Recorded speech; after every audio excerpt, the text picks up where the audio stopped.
What is the most used man-made material on Earth? You guessed right, it's concrete. Look around. It's everywhere.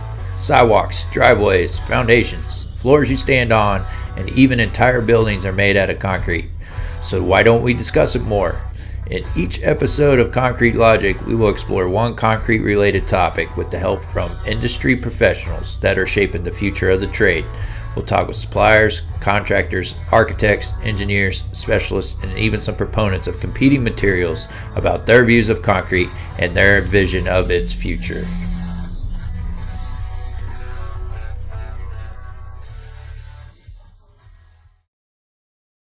And welcome to another episode of the Concrete Logic podcast. And today I got back on the show Dr. Belkowitz. I believe this is going to be show number 6 for you, man. Say hi to the audience, Dr. John. Howdy, y'all. Thanks for having me again, sir. Just real quick, just to remind everybody what I've been asking you all to do is, if you feel that this show provides you a value, there's 3 things you can do to help me out. The first one is to share the show.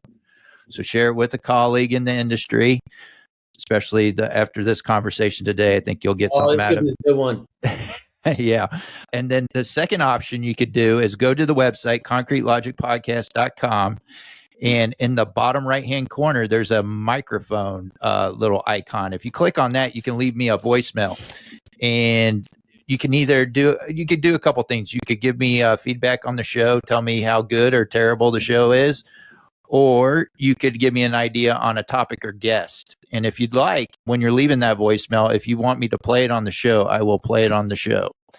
The third way you can help me out is, again, at concretelogicpodcast.com. In the upper right-hand corner of the homepage, there is a donation button. Hit that donate button, and you can leave any amount. So if you get some value out of the show, whatever you think, whatever it's worth, click on that button, and you can donate an amount. So that is it. We're going to roll right in with our conversation with Dr. John Belkowitz, which it's always entertaining to talk to Dr. John. So today you want to talk about who's responsible for. Roll into it. Okay, so ACI 132, I think it's still R14, talks about Guide for Responsibility in Concrete Construction. And this is something that's been really pissing me off for years. I have been on the legal side of many of lawsuit, or on the engineer side, the ready mix provider side, the contractor side, the owner side, trying to figure out who caused the problem, so on and so forth. And I've been very lucky that I've been part of some larger projects as a consultant to do the same thing. Many lawsuits, or expert witness, I've been part of a team. And the one thing I have found is a constant: civil engineers somehow get a get-out-of-jail-free card. They are not held accountable, whether it's on the job site before the lawsuit happens or after the fact. You never hear of them, never see of them, maybe a little bit when something falls down and somebody dies. But let me start off by asking you, Seth, the civil engineer who designs the concrete on a set of structural plans, whether it says 4,000, 5,000 PSI at 28 days, a 4 to 6 inch slump, a water cementitious ratio, maximum of 0.45. Have you ever seen those people on the job site? Are you talking about the person that actually stamps those drawings and their signatures on it, or? Both. The person who stamps the drawings or the person who comes up with those numbers? I would say, well, there's a representative of that firm. I've had them out on job sites, but I never thought of asking who actually did the drawings if they've walked the job. So I honestly have never asked that question. I want an engineer there. If there's a problem, I want the structural engineer there, boots on the ground. And they all assign like a project manager who's a representative of that specific firm and not the actual person that stamped that drawing and signed that seal. Right. And that's the funny thing, because what the engineer, and for your viewers, if you don't know what the civil engineer's job, and I'm being a little bit more loose with the term here because you said structural engineer, and that's a very specific type of civil engineer. We can have a stamped, qualified professional engineer that's designing bridges, as well as building the bridges, who is not a structural engineer. They're just a civil engineer, and they can have any type of PE, whether it's structural, construction, geotechnical. Yeah. They could be designing and building bridges. Yep. So that person has the ability to specify, require cement content, fly ash content, water cement ratio, rock and sand content, air content, admixture type and content, strength at 28 days, plus or minus 28 days and hours, flexural strength, how the bridge or how the structure is opened, whether it's 3 beams, 30 beams, or even one beam, one singular beam for an entire highway bridge. For an entire bridge, they can use just one singular beam, not a series of beams, but one beam. They have the power to do that. And I'm going to use Pareto's law. I don't like to live in the world of definitives, but I would say 80% of the job sites I have been to, I have not seen a civil engineer, professional engineer who has a stamp, who has done all the shtick that we just mentioned on the job site. And I want to also include that 80% of those engineers have never seen concrete made, whether in a back of a laboratory or in the back of a mixer, and 80% of those engineers don't know how to design concrete. Wow. I have no problem going toe-to-toe with anybody that wants to disagree with me. And by the way, well, there's Tyler Lay. Tyler Lay doesn't count. Well, you said 80-20, so he'd be in the 20. He wouldn't be in the 20 because he is not one of those engineers who is specifying the concrete for bridges. He is a professor. He is one of the best professors out there, and he is one of the best champions for the concrete industry. But unfortunately, Tyler is not designing concrete for bridges, and he's not stamping concrete for bridges. Yeah. So who's doing that? Who are you seeing that's doing it? The DOT engineers, the municipal local engineers, the engineers who work for private firms that are consultants. I don't believe, or excuse me, let me say it this way. I do believe that 80% of our civil engineering force out there doesn't know the first thing about concrete. Why should they know anything about concrete? When you take a reinforced concrete class, you spend 45 minutes on concrete mix design. That's one lecture. Yeah. When you take the PE exam, out of 80 questions, and I love this conversation because I've taken the PE exam many freaking times, and I've taken many PE exams, right? There's one question out of 80 questions, not even 1%, or I guess that is 1%, not even 1%, better know my math, is based on concrete. And the question that they put on there is a BS question about cement. It isn't even work for our industry anymore. We don't even make type 4 cements in the U.S. anymore. That hasn't happened for years. Right. What's the majority of the test? Okay, that's a topic for a different conversation. That opens up another can of worms. Yeah. Well, you said one question out of 80 is concrete. Right. So I was just curious what was the rest of it. But yeah, we could talk about that another time. That's a topic for another question. When you go to university to learn how to be a civil engineer, you take many classes, start at statics, how things sit, how forces move back and forth, so on and so forth. And then you go into different material properties. So when you get to concrete, the class is normally reinforced concrete design. I've taught it. I love teaching the class. And there are 2 really good books to use for reinforced concrete. Here's one of them. My favorite one is by Nawi, And when you get into it, the chapter on concrete mix design is really good. But again, you only have 45 minutes to cover it. And I tell you, I've spent my better part of my career learning concrete mix design. And it definitely took me more than 45 minutes to learn concrete mix design.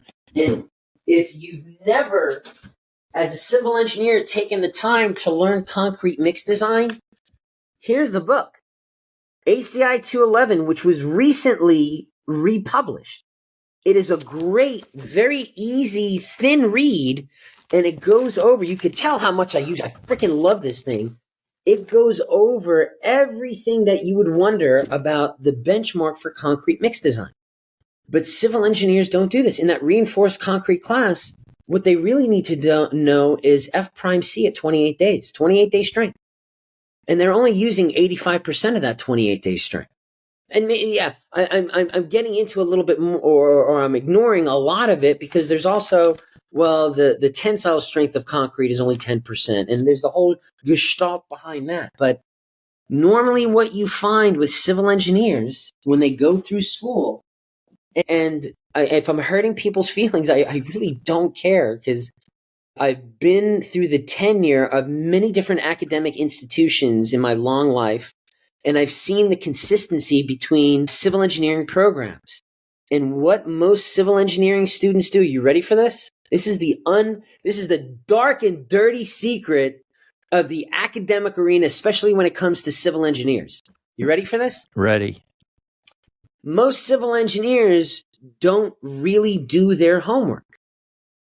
The foundation that they're supposed to create to learn how to be a problem solver for the people, because that's what civil means. It's a Latin word that means of the people. And as an engineer, you're a problem solver. That's why we put engineer behind a lot of things. Electrical, hydraulic, aeronautical, all of us are problem solvers. And with the same basic equations, all of us should be able to solve the same type of problems.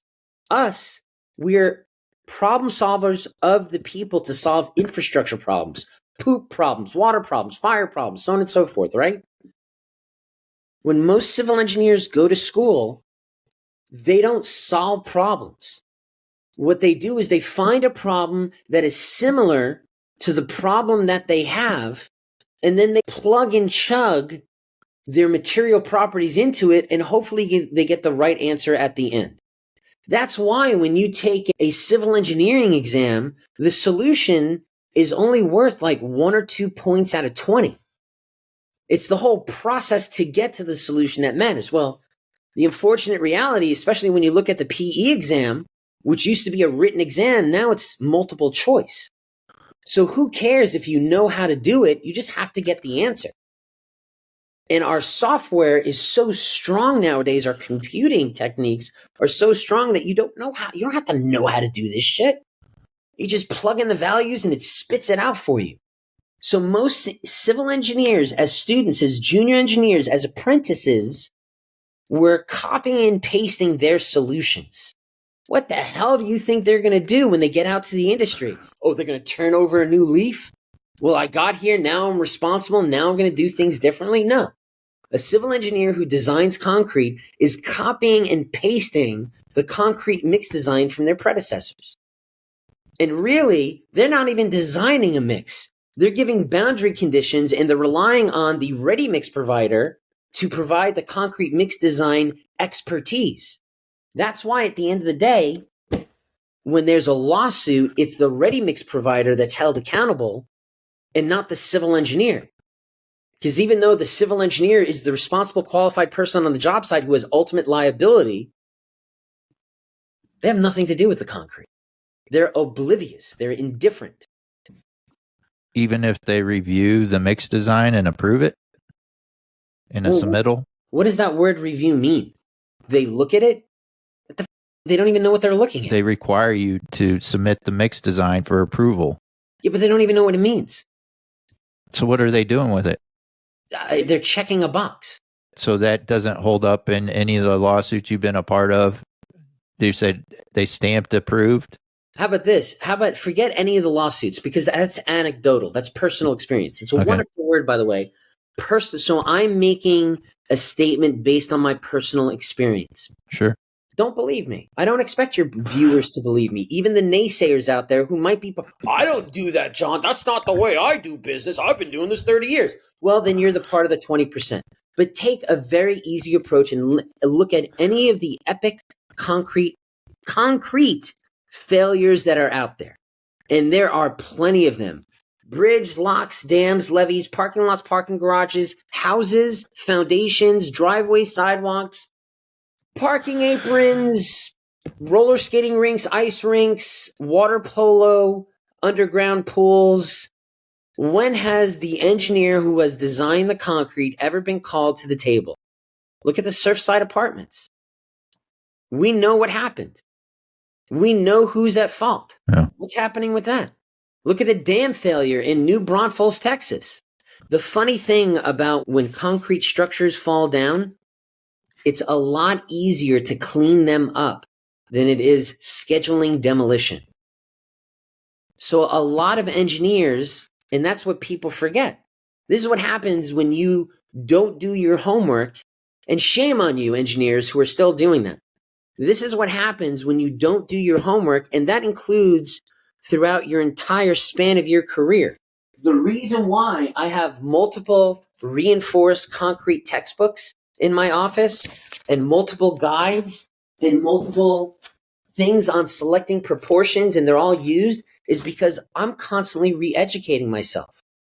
I can't remember everything, and nobody can remember everything. Sometimes you forget. That's why, as engineers, our job is not to memorize. That's why when you go take your PE exam, you could bring any book that you want. Because your job is not to memorize, your job is to be a problem solver. If you're copying and pasting from the word go, if you're skipping the pain and the trials and tribulations to get to the answer, you're cheating yourself as well as your future people who are trusting you. Being an engineer is like being a doctor. Right? If you screw up, people die. Yeah. And again, you can look, David Harris and Mallory Westbrook, two of the engineers who work for our company, wrote a book years ago called The ABCs of Epic Concrete Failures. Right? And again, do the homework. When you look at the epic concrete failures, engineers are never held accountable. Now, that's looking at the failures. Let's err on the side of hope. How about going to a job site? Whether it's a 40-story structure or it's a residential community. I have never, ever seen an engineer, and man, let's go to 80%. Okay, I apologize for saying never ever. 80% of the time, I've been out to these job sites just for the day-to-day. I don't see an engineer out there saying, yep, I prescribed 4 to 6 inches on the slump, and there it is.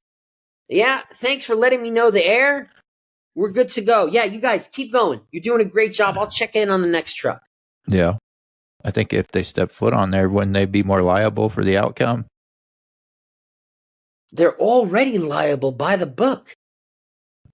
They should be afraid. But we just said, you just told me that they're not. In a court of law, somehow they get off the hook. But by the stinking book, when you look at this book, when you look at the shtick to become an engineer, shoot. When you look at the order of the engineer, you know why I wear this stupid steel ring? By the way, I hate wearing things on my finger, right? I'm a person who works in the laboratory. I work in the field. And I've seen people's meat and skin be ripped off. These aren't silicone, right? These are metal, right?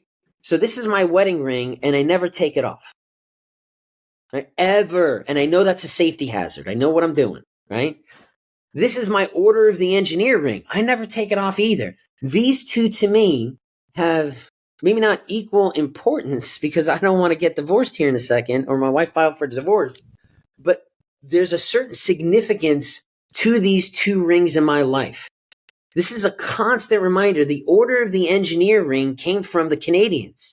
They had a bridge go up in Quebec. It was the 1700s. It doesn't matter when it was.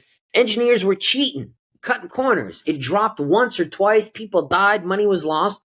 So the new engineers took nuts from the bridge and put it on their pinky of their working hand to remind them of the fucks that happened, excuse my language, the screw ups that happened with the previous people, right? And they still do it. And what the ridges on the ring represent is the obstacles that we have to overcome as engineers.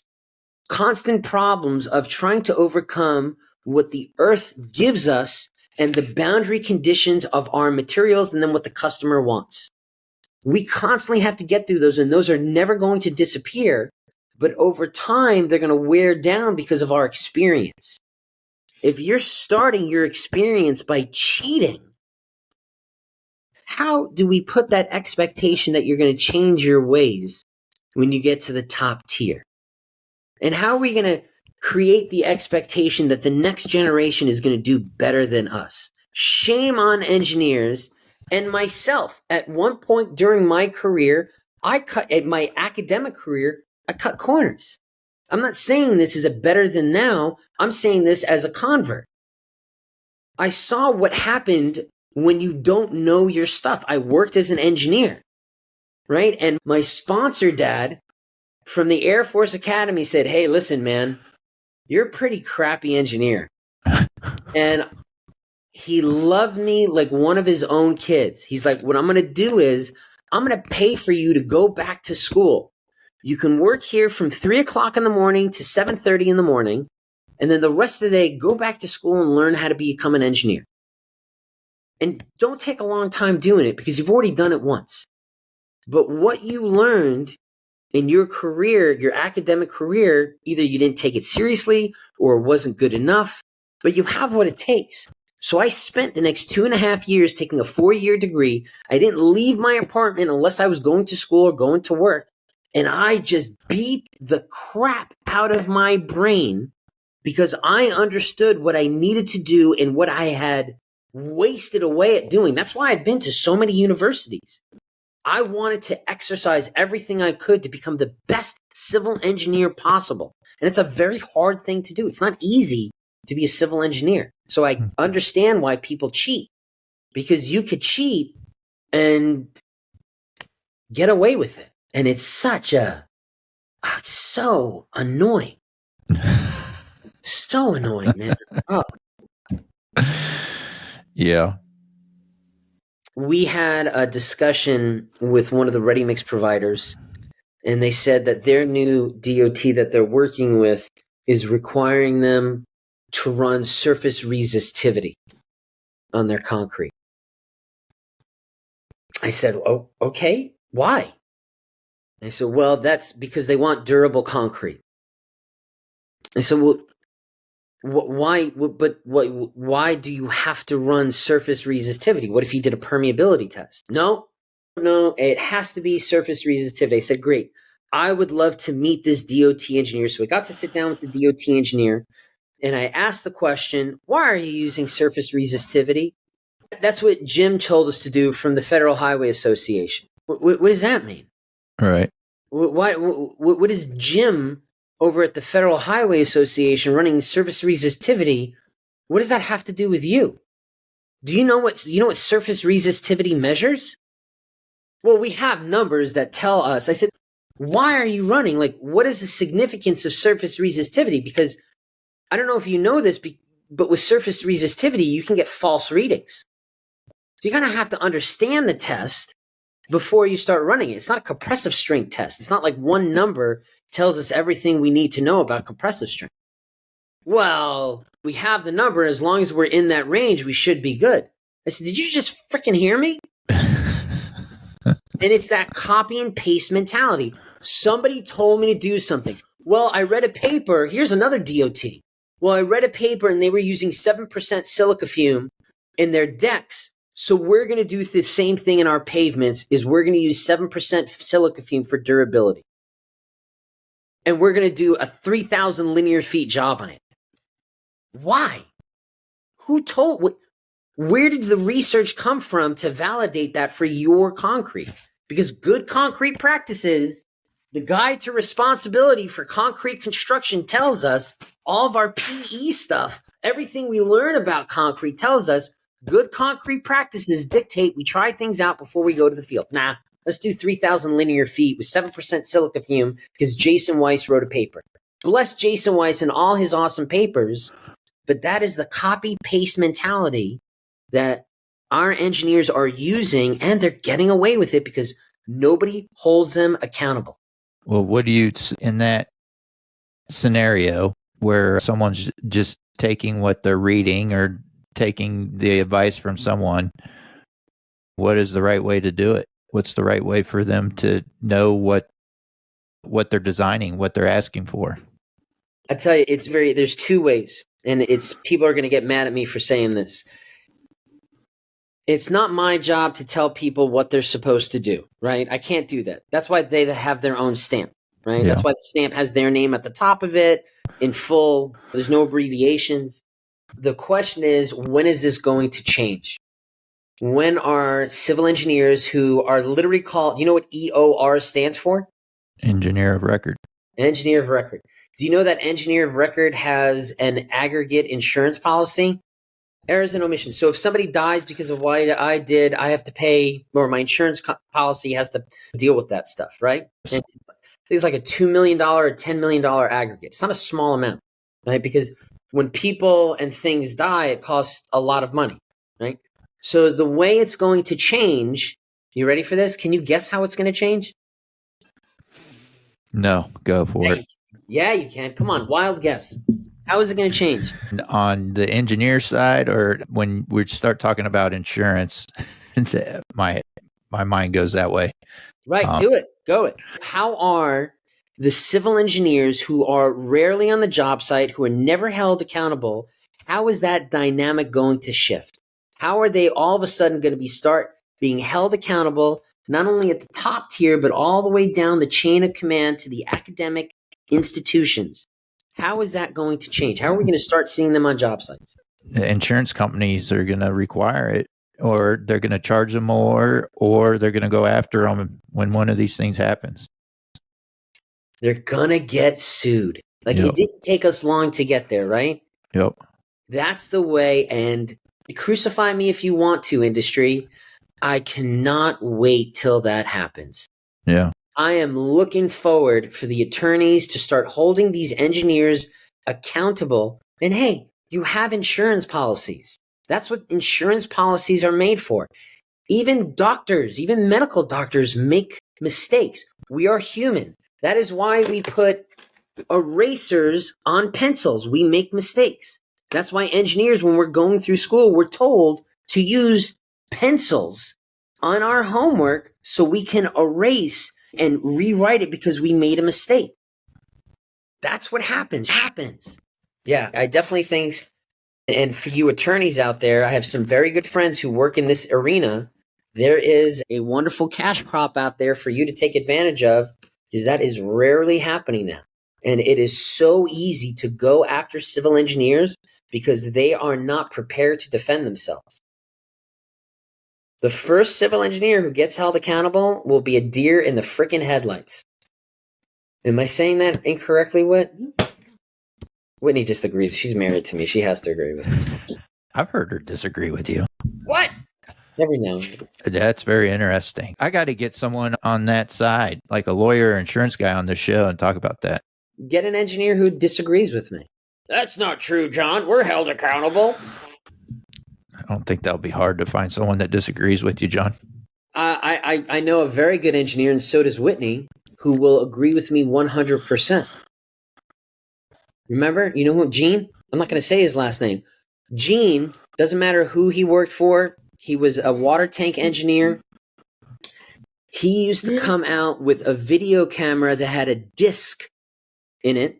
Video camera with a disc. He came out with a clipboard that had a lock, a metal clipboard that had a lock with his notes in there. Chains to do change racks, right? And I remember the first time I saw this, I said, Gene, what the F are you doing? Making sure I don't get sued, John. Yeah. He fits into the 20% category. All right. Well, you feel better now? No. No. We haven't changed anything. I would like to, what I want to propose, and if you have anybody in your subscriber base who works for NCEES or DORA, I would like to start, after I finish this ASTM, I want to start a new PE exam that focuses just on concrete. And I want it to be a 2-day exam. Ooh. 16 hours. Forget this 8-hour, 80-question horse crap. 16 hours. I want there to be a multiple choice and a written portion. Good deal. I get excited about this stuff. You do get excited about this stuff. That's why it's fun to have you on here. I know, but it's draining. All right. Well, this is a good spot to end. So you everybody knows how to get a hold of Dr. John Belkowitz, but I'll share all that stuff in the show notes as usual. John, thank you for coming back on. Appreciate it. Always fun. And folks, until next time, let's keep it concrete. And that concludes another episode of the Concrete Logic Podcast. I hope you got some value out of that episode and learned a thing or two. If you did, visit our website, concretelogicpodcast.com. Click on the show support tab and learn how you could be listed as a producer of an episode. Again, that's concretelogicpodcast.com. Click on show support tab to learn how you can support the show. And as always, Mike Dunton will take us out.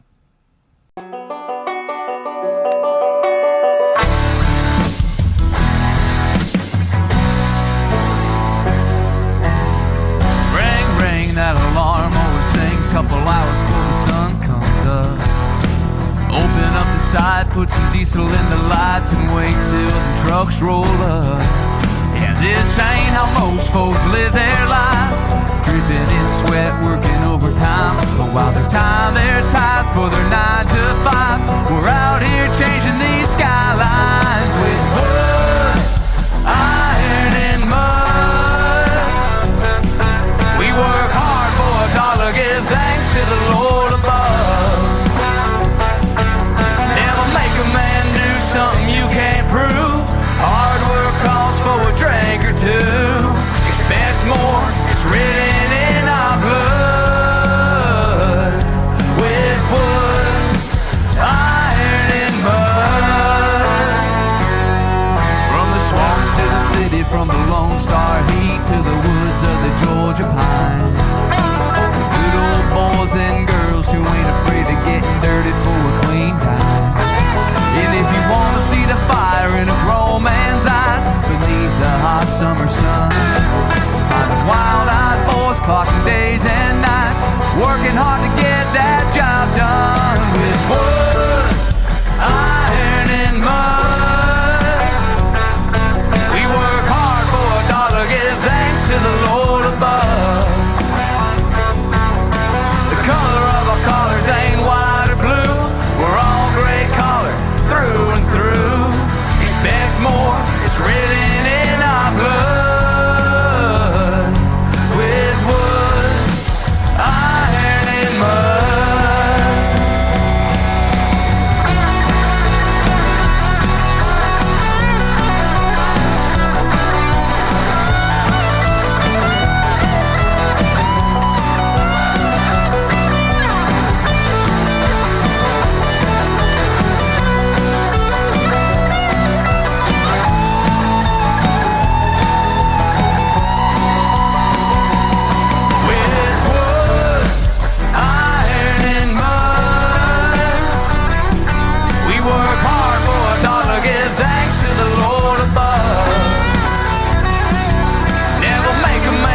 Something you can't prove. Hard work calls for a drink or two. Expect more, it's real.